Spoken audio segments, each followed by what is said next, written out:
E aí, tudo bem? Bom, como é que a toxoplasmose aparece nas provas? Como que ela é cobrada em provas para vocês?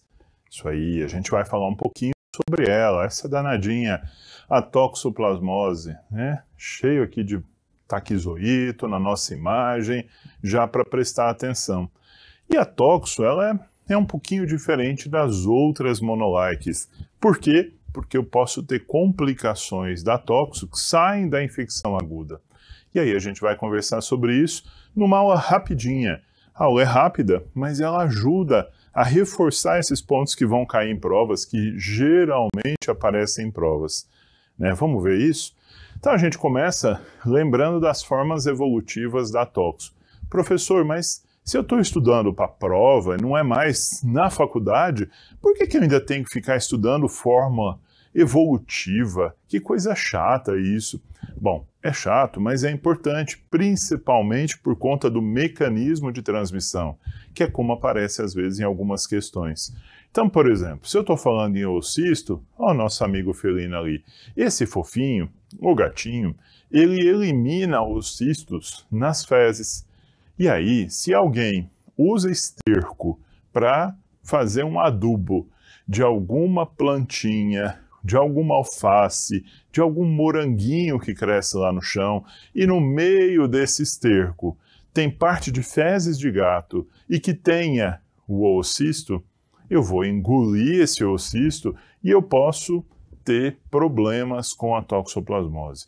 Então o gatinho, os felídeos de uma maneira geral, são o hospedeiro definitivo, né, e vão fazer a resistência ambiental desse tipo de parasita. Por quê? Porque os oocistos eles ficam muito tempo lá no ambiente, então eles vão facilitar a disseminação, porque ele vai ficar quietinho até o dia que ele tiver a oportunidade de eclodir no intestino de algum outro animal que acaba ingerindo acidentalmente esses oocistos. Quem tem gato em casa e manipula as fezes do gato também pode ter risco de pegar através disso, principalmente se não higieniza a mão, se não lava a mão de uma maneira adequada depois de manipular as fezes do bichinho.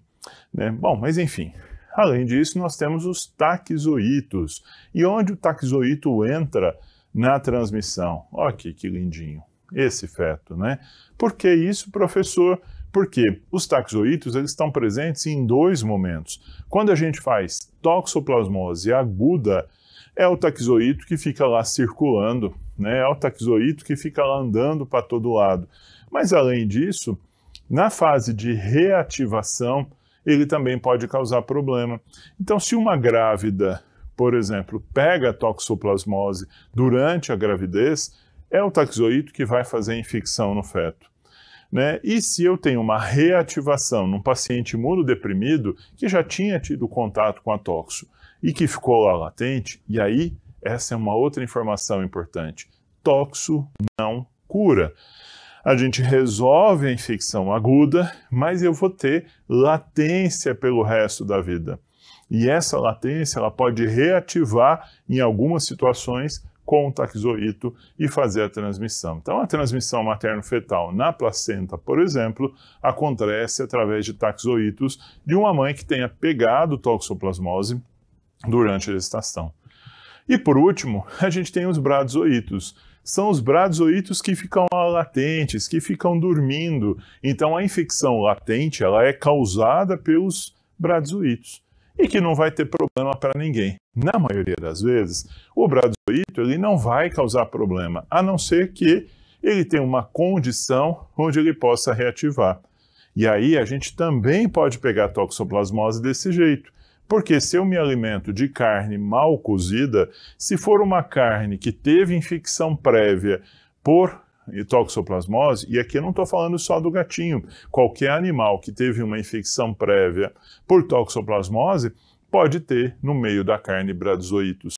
Esses bradyzoítos na carne mal cozida pode sim transmitir a toxoplasmose. Então é o quibe lá, não precisa só ser a carne mal passada não, é o quibe cru, que também pode transmitir. Então eu posso ter transmissão por bradyzoítos, que são as formas latentes, as formas que estão lá quietinhas, posso ter transmissão também dessa forma. Então, as 3 formas evolutivas da toxoplasmose podem passar a doença e o homem entra no meio dessa história em diferentes situações. E o gatinho? Bom a gente falar nele, né? A gente não pode esquecer, o nosso felino, nosso Xaninho, né, Michano aí, fofinho, 60% da nossa população já tem IgG latente, né? Tem IgG positivo, quer dizer que já teve contato de alguma forma. A infecção ela é autolimitada e os nossos amigos felídeos são o hospedeiro definitivo e eles são um foco importante de manutenção dessa transmissão, porque eles sempre jogam a toxoplasmose de um jeito ou de outro aí no ambiente, e isso facilita a gente ter novas infecções. Então a toxoplasmose, a pessoa pega a toxoplasmose, faz a infecção aguda pela toxoplasmose, mas fica com latência pelo resto da vida. Então, se você já fez o seu exame e o seu IgG é positivo, significa que tem lá bradyzoito dormindo no seu corpo. E isso pode ser um problema se você ficar imunodeprimido. Por quê?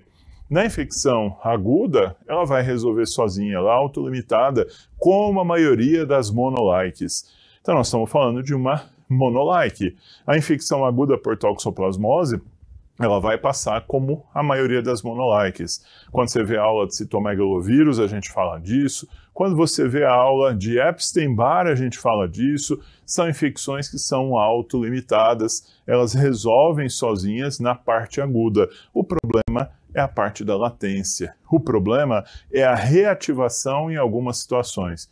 Bom, professor, e a parte aguda? Onde vai ser problema? Vai ser problema lá na gestante. Né, vai ser problema lá no recém-nascido, no feto, aí sim nós vamos ter problema com doença aguda também. Mas vamos conversar mais um pouquinho disso? Então, o que eu espero da doença aguda? Não tá fácil, né? A gente pega a infecção e fica assim. O que eu espero da doença aguda? O que eu espero de uma forma aguda de toxoplasmose? Se eu estou pensando em forma aguda, eu vou ter aumento de gânglio principalmente, mas eu tenho uma incubação de 1 a 4 semanas da doença e 80% das pessoas que pegam toxoplasmose não vão ter sintomas graves, vão ser oligossintomáticos ou assintomáticos. Então você nem fica sabendo que você teve toxoplasmose aguda às vezes. Bom, quando tenho sintomas, eu vou ter febre, mialgia, dor de cabeça. Isso parece uma gripe, não parece? Isso parece uma infecção viral, apesar de ser um protozoário aqui. E aí, o que chama muita atenção? É isso, ó, vou palpar o pescoço, tá cheio de caroço. Então eu vou ter uma adenopatia e alguns gânglios ficam bem grandões. Eles atingem até 3 centímetros de tamanho. Então essa é a principal característica desta monolike, desta infecção aguda, que é a adenopatia. Então, enquanto lá no Epstein-Barr a gente discutia que a infecção aguda ela fazia dor na garganta, com placa na tonsila, enquanto lá no citomegalovírus a gente discutia que eu vou ter uma alteração hepática importante quando for citomegalovírus, aqui na toxoplasmose, quando eu tenho uma infecção aguda, é o caroço que vai chamar a atenção, é o gânglio que vai chamar a atenção. E essa adenomegalia, essa adenopatia pode fazer gânglios bem grandões. Professor, todo mundo que tem toxo aguda vai ter gânglio? Não, mas aquelas pessoas que fazem o gânglio, ele é persistente, ele dura por muito tempo. E aí, por isso essa doença, na fase aguda, ela entra como uma mononucleose-like. Ela entra como um diagnóstico diferencial das mononucleoses, das monolikes. Então ela tem que entrar na hora que eu vou fazer as sorologias, investigando a causa de adenopatia, de febre persistente, de rash, de um quadro monolike, além de eu fazer HIV, além de eu fazer Epstein-Barr, além de eu fazer citomegalovírus, eu preciso investigar toxoplasmose também. Mas, mesmo assim, que legal, a maioria nem sintoma tem, isso é legal.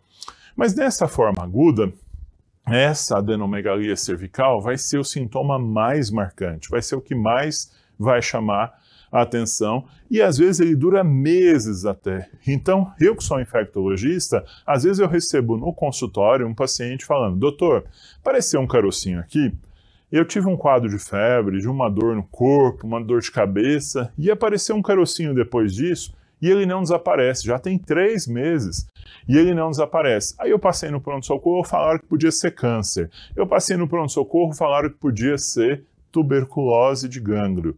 Bom, pode mesmo ser tudo isso. Mas se o paciente melhorou clinicamente e mantém só a adenomegalia, geralmente a toxoplasmose está entre as coisas que eu penso. Por quê? Porque esse carocinho ele pode ficar persistente por muito tempo. Né? Posso ter outros quadros em doença aguda? Claro, posso ter pneumonite, posso ter encefalite, mas não é comum. Né? Em grandes surtos, a gente tem descrições de surtos de doença aguda com pneumonite, com encefalite, mas não é a rotina, não é isso que a gente espera. Bom, então se eu estou falando em doença aguda, parece que eu resolvi, é isso que eu tenho que me preocupar. Mas tem outras coisas de toxoplasmose que caem na prova e que vão aparecer sempre em provas. E é para isso que eu estou aqui. Eu estou aqui para falar daquilo que cai na prova para vocês.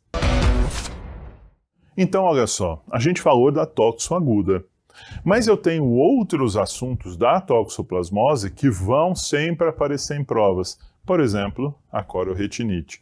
A cororetinite, ela é muito comum de uma reativação da toxo lá no olho. Então, nem é comum na doença aguda. É comum em quem teve toxo há muitos anos, tinha só um IgG, não precisa ser imunodeprimido grave, pode acontecer no imunodeprimido, mas às vezes eu não tenho nenhuma imunodepressão e eu faço uma baita de uma lesão lá na retina. Então, isso cai em prova. Outra coisa que cai em prova é a pneumonite, que pode aparecer no transplantado, que pode aparecer na infecção aguda e que está relacionada à história. Olha aqui esse danadinho, olha aqui essas lesões.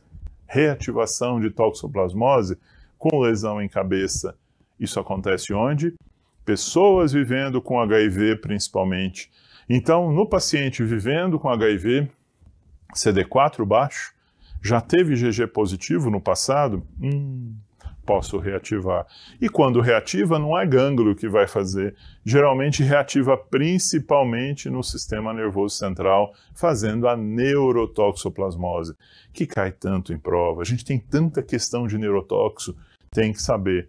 E por último, quando o bebezinho pega da mãe, e esse é um assunto lá para a aula da obstetrícia, mas aqui eu preciso cutucar esse assunto, porque se a mãe pega a toxo aguda durante a gestação e a gente não faz nada, ela pode transmitir essa toxo para a criança e aí gera um monte de complicação. A gente tem lá a tétara de Sabin, que cai nas provas de pediatria e que vai fazer imagens como essa. Olha o tamanho dessa hidrocefalia, olha o tamanho dessas lesões. Que dó para essa criança, né? Apesar de que a hidrocefalia não é o mais comum, é a cororetinite nessa criancinha que é o mais comum, mas às vezes já nasce cega, já nasce com deficiência visual por conta de uma infecção que aconteceu durante a gestação. Então são essas questões que são muito mais cobradas nas provas do que a toxo aguda. A toxo aguda entra lá na pediatria, não diferencial das monolikes. Isso daqui entra na clínica médica, entra na ginecologia, isso daqui entra na pediatria, quando eu estou falando em transmissão materno-infantil. Então, por isso, tem muito mais coisa além de só a infecção aguda para a gente poder falar um pouquinho. E tudo de uma maneira muito pontual e direcionada, porque é isso que você quer. A gente não quer perder tempo. Aqui a gente quer ver aquilo que é cobrado realmente na prova. Vamos entender um pouco dessas situações uma a uma? Então a gente começa falando da pneumonite por toxoplasmose. Se eu estou pensando em toxo causando uma infecção no pulmão, geralmente eu vou ter vidro fosco. É um paciente que pode ser imunocompetente quando ele tem doença aguda. Então, como eu falei, nos grandes surtos de toxo aguda, eu posso ter transmissão e posso ter alguns casos de encefalite e alguns casos de pneumonite. Então, no imunocompetente, na infecção aguda, talvez 1, 2% dos pacientes vai ter pneumonite. Mas eu posso ter, no imunodeprimido, principalmente por transplantes de órgãos sólidos ou de medula óssea, eu posso ter lesão pulmonar causada por reativação de toxoplasmose. E aí eu vou ter um padrão como esse, ó. Vou ter vidro fosco, bilateral, e tem várias doenças que vazem vidro fosco, né? Se você viveu o Covid ou se você estudou o Covid, você vai ver que o Covid faz vidro fosco. Mas eu também tenho no citomegalovírus, eu tenho na pneumocistose e na toxoplasmose, quando ela faz lesão no pulmão. No imunodeprimido, eu também vou ter vidro fosco. E a gente tem que ficar de olho nisso. Ele entra no diagnóstico diferencial da lesão por vidro fosco, principalmente se o paciente é imunodeprimido dentro dessa história. Bom, mas eu falei que esse era um problema. O problema maior, e talvez entre toxo e ele são os que mais aparecem nas provas, é a corioretinite. E aí, esse paciente, ele vai ter uma reativação da toxo. Quando eu estou falando em reativação, geralmente o aluno pensa assim, professor, o IgM vai ficar positivo de novo. Nananina. É um paciente que já teve no passado toxo, tem só o IgG positivo, o IgM, que é o marcador de doença aguda, não positiva de novo, mas ele reativa. Então é uma reativação mesmo com IgM negativo. E essa reativação, o paciente ele vai reclamar de que está aparecendo um monte de imagenzinha que fica girando. Isso é chamado de moscas volantes, se aparecer na prova. Eu vou ter uma redução da acuidade visual e eu vou ter, no mapeamento da retina, lesões esbranquiçadas que vão aparecer aqui na região. Então tá lá uma baita lesão por lesões esbranquiçadas, e na infecção aguda vai ser assim. Depois, quando cicatriza, vai deixar necrose ou vai deixar lesão que acaba, infelizmente, tendo sequela. Então, fique atento, fique esperto, porque a corioretinite por toxoplasmose não vai ser normalmente na infecção aguda, vai ser uma reativação da toxo, às vezes depois de 20, 30 anos, mas com a lesão apenas no olho. E aí, essa reativação, ela começa a ter complicações, porque às vezes na parte de oftalmo, ele vai fazer uma diferenciação entre a toxo e outras doenças. E é essa pegadinha que eu vou mostrar para vocês agora. Professor, qual que é a pegadinha para olho? Pegadinha para corioretinite? Sim, porque eu tenho lesões oculares que são muitas vezes parecidas no citomegalovírus e na toxo. Duas doenças infecciosas, duas doenças do professor da infectologia, mas que tem a ver com oftalmo. E aí, tem coisas que são muito mais típicas de um lado e de outro, e é isso que eu quero mostrar para vocês. Se eu estou pensando em toxoplasmose, quem vai fazer corioretinite não precisa de grandes imunodepressões. Então, uma pessoa com imunidade normal, que está lá naquele grupo de 60% da população que já teve IgG positivo, quer dizer, que persiste com a latência da toxo, e que em algum momento da vida vai reativar essa toxoplasmose no olho. Pode acontecer no imunodeprimido? Pode acontecer no imunodeprimido. Mas muitas vezes o paciente é imunocompetente, ele não tem nenhuma doença que está reduzindo a imunidade. Ele não precisa ter usado o corticoide em grande quantidade. É uma reativação simplesmente, com IgM negativo. E o citomegalovírus? Quando eu falo em citomegalovírus, retinite por citomegalovírus só acontece no paciente imunodeprimido. Então é aquela pessoa vivendo com HIV com CD4 muito baixo. É aquele paciente pós-transplante. É nesses pacientes que eu vou ter retinite por citomegalovírus. Então o citomegalovírus precisa de uma imunodepressão importante para poder reativar, diferente da toxo. Além disso, a evolução da toxo ela vai ser lenta. O paciente vai começar a ter aquelas mosquinhas voando, aquela lesão devagarzinho. E aqui, no citomegalovírus, é muito rápida. E geralmente o paciente vai ficar cego daquele olho, vai fazer a amaurose em 100% dos casos, porque em 2, 3 dias já evoluiu para, infelizmente, a amaurose. O paciente com toxoplasmose, ele geralmente vai ter uma corioretinite e vai fazer muitas vezes uma vitreite associada a essa corioretinite. Já no citomegalovírus, a gente vai ter uma retinite e umas lesões que sangram junto lá com a inflamação. Então eu vou ter uma lesão algodonosa, que parece pus, amarela, e o sangramento, uma lesão vermelha. Por isso que a gente fala que é um aspecto de hemorragias, né? Um aspecto de lesão de queijo com ketchup. Horrível a gente pôr nome de comida em doença, né?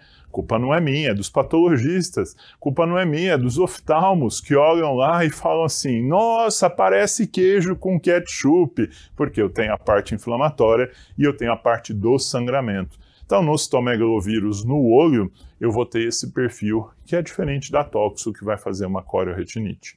Combinado?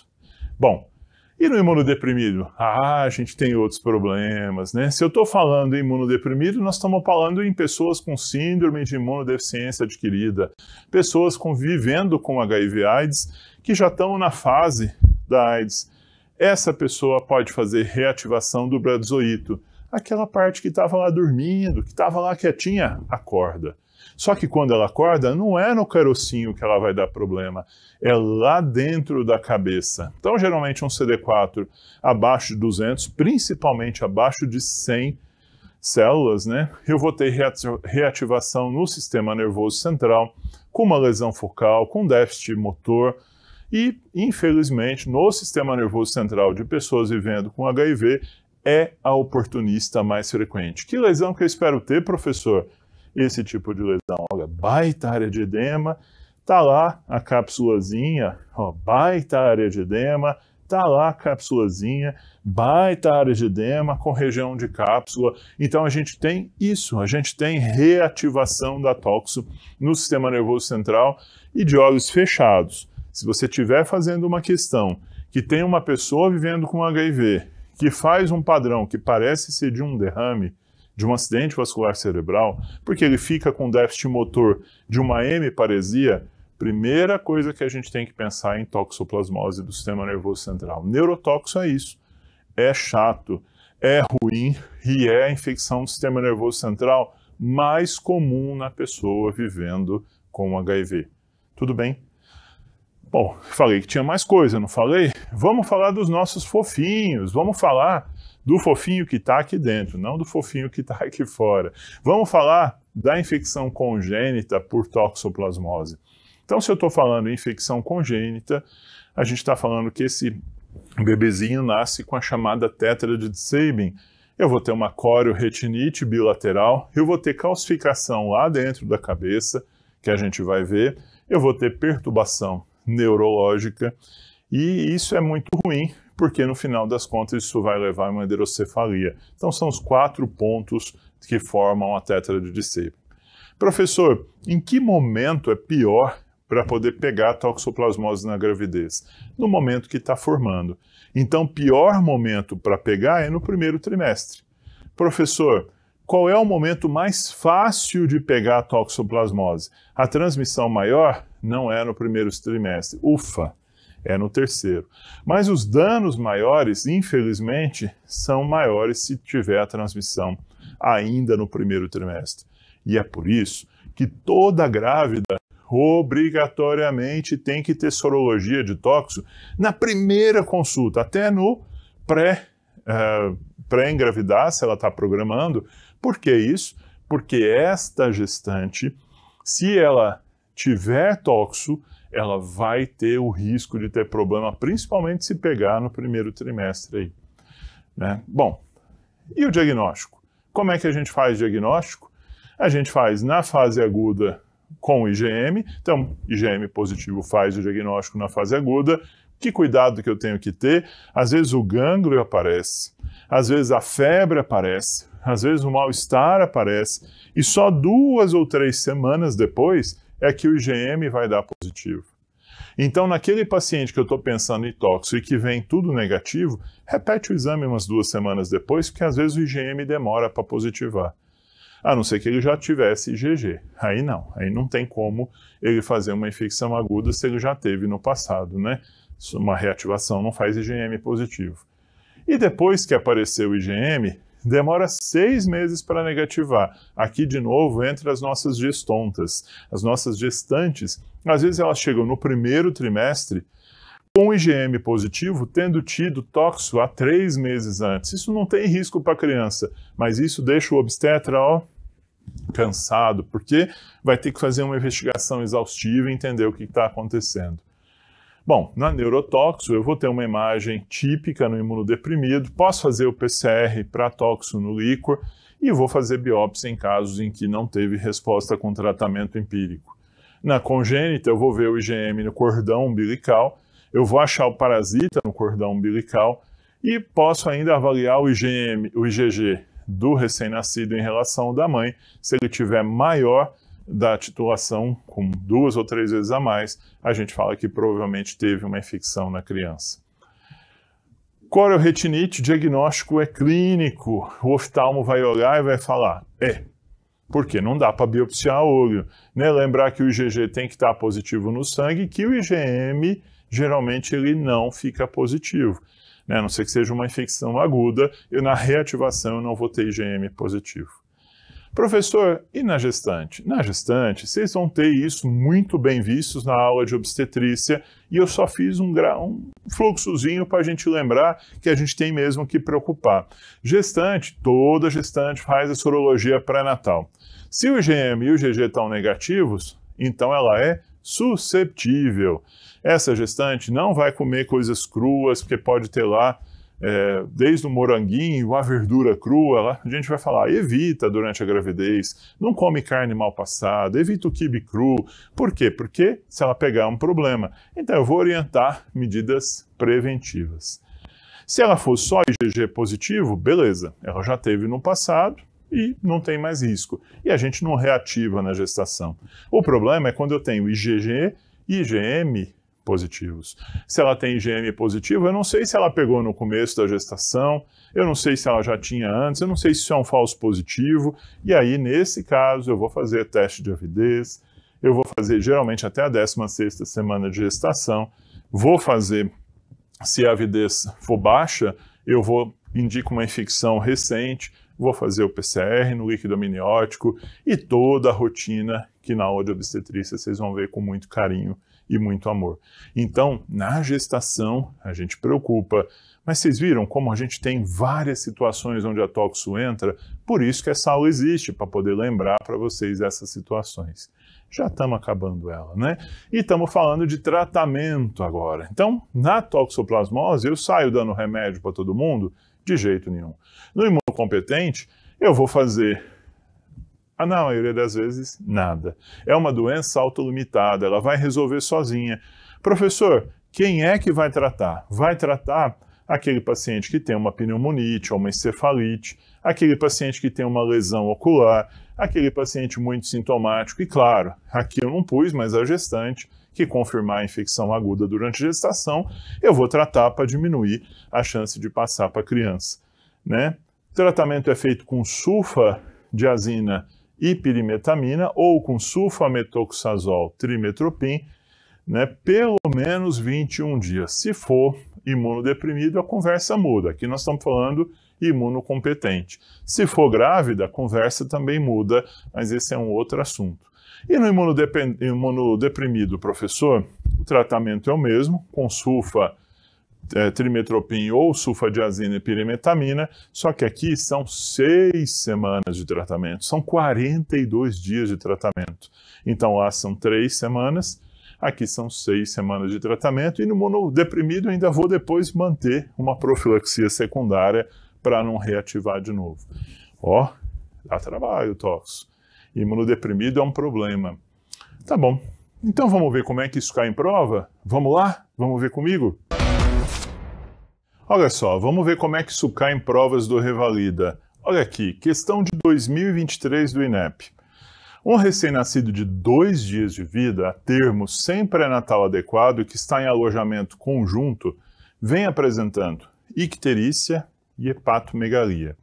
Na investigação foi realizado o diagnóstico de toxoplasmose congênita. Então, olha só, cai no adulto, quando eu penso em neurotoxo, em pneumonite, cai na ginecologia, quando eu penso no risco de transmissão materno-fetal, necessidade de estudar a avidez, necessidade de estudar o diagnóstico na gestante e também cai na pediatria, quando eu estou falando de uma criança com toxo congênita. E aí, como uma complicação dessa doença, a criança poderá apresentar. Então a gente lembra da tétrade de Sabin, mas o que é o ponto mais importante, que chama mais atenção, está fácil ali, está bem na cara. Corioretinite, né? Então a corioretinite é o principal problema que esses fofinhos podem ter. Podem ter hidrocefalia, podem ter alterações neurológicas, podem ter a corioretinite como um grande problema dentro dessa história toda, né? E a corioretinite ela vai chamar muita atenção, além das calcificações intracerebrais que completam aí a tétrade de Sabin dentro desses 4 pontos. Então não dá para errar questões desse jeito. Revalida. Olha só, presta atenção. Assunto da rotina, assunto da avaliação, que pode cair em diversas especialidades e você vai estar preparado se você assistiu essa aulinha de toxo. Então, prestar atenção que não é só na diferenciação de monolike que a toxo vai cair. Tá bom? Um grande abraço para vocês e até a próxima.